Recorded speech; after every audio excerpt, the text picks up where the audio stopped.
आज हम class 10th की प्रश्नावली 1.3 के पहला और दूसरा सवाल करेंगे। हम इसका 1.2 और 1.1 हम लास्ट क्लासेस में कर चुके हैं। उसका लिंक डिस्क्रिप्शन में है, वहाँ से ले लेना। और अपना सवाल करना स्टार्ट करते हैं। सिद्ध कीजिए कि √5 एक अपरिमेय संख्या है। ये सिद्ध करना है कि √5 एक अपरिमेय संख्या है। ये तो हमें पता है कि √5 एक अपरिमेय संख्या होती है, लेकिन ये सिद्ध कर दिखाना है कि एक अपरिमेय संख्या है। ये सिद्ध कैसे होगा? सबसे पहले तो हम कर लेते हैं सिद्ध। देखिए कैसे सिद्ध होगा ये हल। अब सबसे पहले हम क्या करेंगे कि इसको हम सबसे पहले इसका उल्टा मान लेंगे कि ये एक परिमेय संख्या है। कि माना √5 एक परिमेय संख्या है। ठीक है, परिमेय संख्या है। और देखो परिमेय संख्या जो होती है उसकी क्या पहचान होती है कि वो P/Q के रूप में होती है। तो देखिए यहाँ लिख लेते हैं बराबर √5 किसके बराबर है? P/Q के ये बराबर है। और इसमें परिमेय संख्या में क्या होता है? Q बराबर नहीं होता किसके? 0 के, तथा P और Q क्या है? ये P और Q एक सहअभाज्य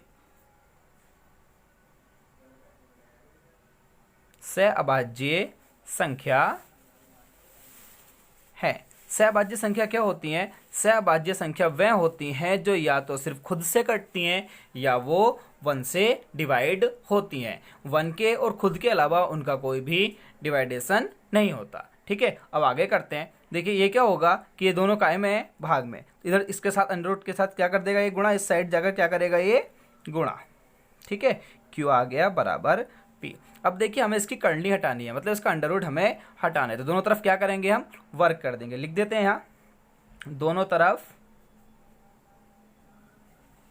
वर्ग करने पर, जब हम दोनों तरफ वर्ग करेंगे, इसको P को इस साइड लिख लेते हैं हम, क्या हो जाएगा? P²। और ये √5 है तो क्या बचेगा इसका? 5 और Q का स्क्वायर। ठीक है, हो गया। अब देखिए P² बराबर 5 √ का स्क्वायर। अब इसका ये पहचान है कि P जो है इसके 5 जो है P का क्या है? गुणनखंड है। तो हम यहाँ लिख लेते हैं P² 5 से विभाज्य है। ठीक है, यहाँ पता चलता है कि ये 5 से और P² जो है वो कैसे विभाज्य है?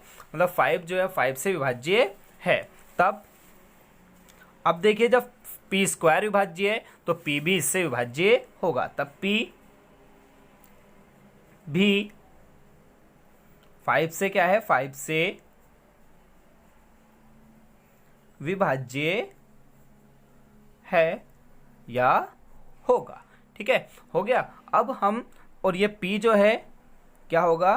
तो P भी एक गुणनखंड है। P किसका गुणनखंड है? P भी एक इस परिमेय संख्या में एक गुणनखंड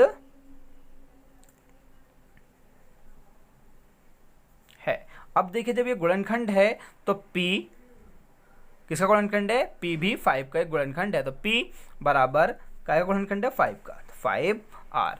ठीक है, काय का 5 जो है वो काय का गुणनखंड है? P का।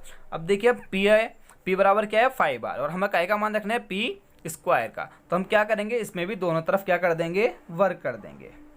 दोनों तरफ वर्ग करने पर, ठीक, दोनों तरफ वर्ग करने पर आज हम यहाँ वर्ग कर देंगे तो क्या हो जाएगा? P² बराबर 5 का जब स्क्वायर करने का 25R का स्क्वायर। ठीक है, अब P का मान यहाँ हो गया और हमने ऊपर वाली को इसको समीकरण नंबर 1 हम मान लेते हैं। तो समीकरण 1 से इसमें हम P का मान रखेंगे P² का, तो क्या आ जाएगा? 5Q का स्क्वायर बराबर 25R का स्क्वायर। अब देखिए इधर भी गुणा में इधर भी गुणा में आपस में कट जाएंगे ये। ठीक है, 5 आ गया तो क्या आ गया यहाँ? Q का स्क्वायर बराबर 5R का स्क्वायर। अब जो ये Q² है इसमें भी ये क्या, ये भी कैसे विभाज्य है? 5 से। ठीक है, Q² 5 से विभाज्य है। ठीक है, Q² 5 से विभाज्य है, तब क्यू भी क्या होगा, क्यू भी 5 से विभाज्य होगा।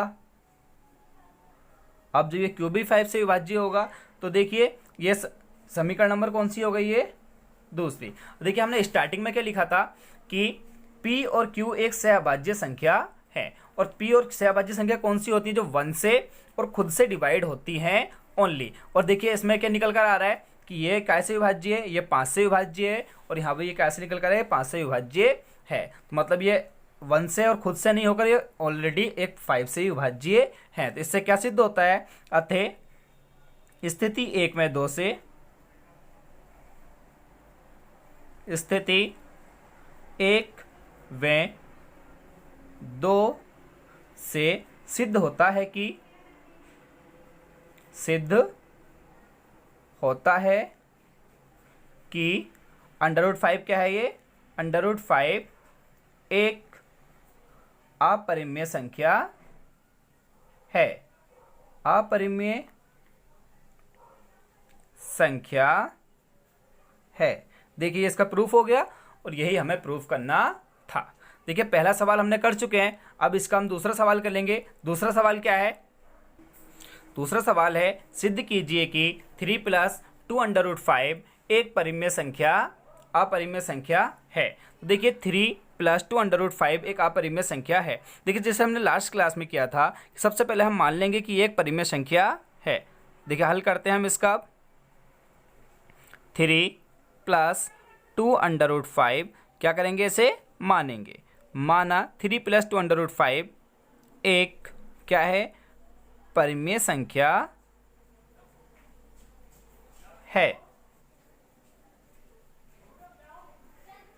परिमेय संख्या है। ठीक है, तो हम क्या करेंगे अब, 3 + 2√5 काय के रूप में होती है परिमेय संख्या, P/Q के रूप में परिमेय संख्या होती। देखिए लिख दिया। अब देखिए जैसे हमने लास्ट क्लास में लिखा था कि Q बराबर नहीं होना चाहिए किसके, 0 के, और P और Q क्या है, दोनों सहअभाज्य संख्याएं हैं। P और Q एक सहअभाज्य संख्याएं हैं, सहअभाज्य संख्या है, सहअभाज्य संख्या है। ठीक है, अब क्या करेंगे हम कि देखिए ये जो Q है ये दोनों कायम है प्लस में, और ये 3 जो है इधर जब जाएगा तो काय का हो जाएगा, माइनस का। ठीक है, अब देखिए जो आपस में गुणा में होता तो इधर जाएगा क्या, दूसरी साइड जाएगा क्या में हो जाता, भाग में। ठीक है, अगर भाग में होता तो इधर जाएगा क्या में हो जाता, गुणा में। प्लस में होता है तो माइनस में हो जाता है, माइनस में होता है तो प्लस में हो जाता है। इस साइड क्या है, प्लस में है, तो इस साइड जाएगा क्या में हो जाएगा, ये माइनस में। ठीक है, अब हमने लास्ट क्लास में हम सीख चुके हैं इसका एलसीएम लेना। अब इन दोनों का क्या लेंगे, हम एलसीएम लेंगे, और जिसके नीचे कुछ नहीं होता आप सबको पता है, उसके नीचे क्या होता है, 1 होता है। ठीक है, 2√5 बराबर, अब जिसका एलसीएम लेंगे तो Q ही आएगा। ठीक है, तो क्या करेंगे हम, P, Q एलसीएम हो गया इसका। अब Q से Q को भाग करेंगे तो 1 टाइम जाएगा, 1 की P से भाग करेंगे P ही आएगा। ठीक है, अब क्या करेंगे हम, 3Q। ठीक है, अब देखिए √5 जो है इसको, इसके साथ क्या है, ये 2 कायम आ जाएगा, इसके साथ में क्या है, दोनों गुणा में, इसके साथ कायम आ जाएगा ये भाग में। ठीक है, 5 बराबर P - 3Q। अब देखिए इसके साथ गुणा में है, ये इस साइड कायम आ जाएगा, ये भाग में आ गया, भाग में।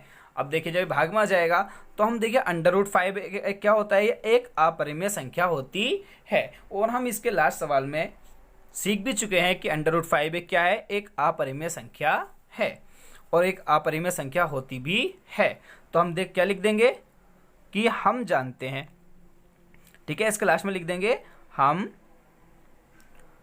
जानते हैं कि √5 क्या है, ये √5 एक अपरिमेय संख्या है, अपरिमेय संख्या है। जब ये देखिए दोनों क्या है, दोनों बराबर का निशान लगा हुआ है, तो जब ये अपरिमेय संख्या तो ये भी क्या होगी, एक अपरिमेय संख्या होगी। तो P - 3Q/2Q भी एक क्या होगी, अपरिमेय संख्या होगी, अपरिमेय संख्या है। तो इससे सिद्ध होता है, तो अतः देखिए लास्ट वाला सवाल जो था थोड़ा टफ था, लेकिन दूसरा वाला बहुत आसान है। अतः जो हमारा सवाल था, क्या था हमारा सवाल, 3 + 2√5 एक अपरिमेय संख्या है। लेकिन देखिए हो गया प्रूफ, अपरिमेय संख्या, अपरिमेय संख्या है। देखिए हमने इसके 2 सवाल तो कर लिए हैं, अब हम इसके तीसरे सवाल रह गए हैं जिसके 3 पार्ट हैं, वो हम अपनी नेक्स्ट क्लास में करेंगे। और साथ के साथ साथ हमारे अगर वीडियो अच्छी लगी है तो इसे अपने दोस्तों के साथ भी शेयर करें और खुद भी पढ़ें और पढ़ते रहें, और हमारे चैनल को सब्सक्राइब करना बिल्कुल ना भूलें।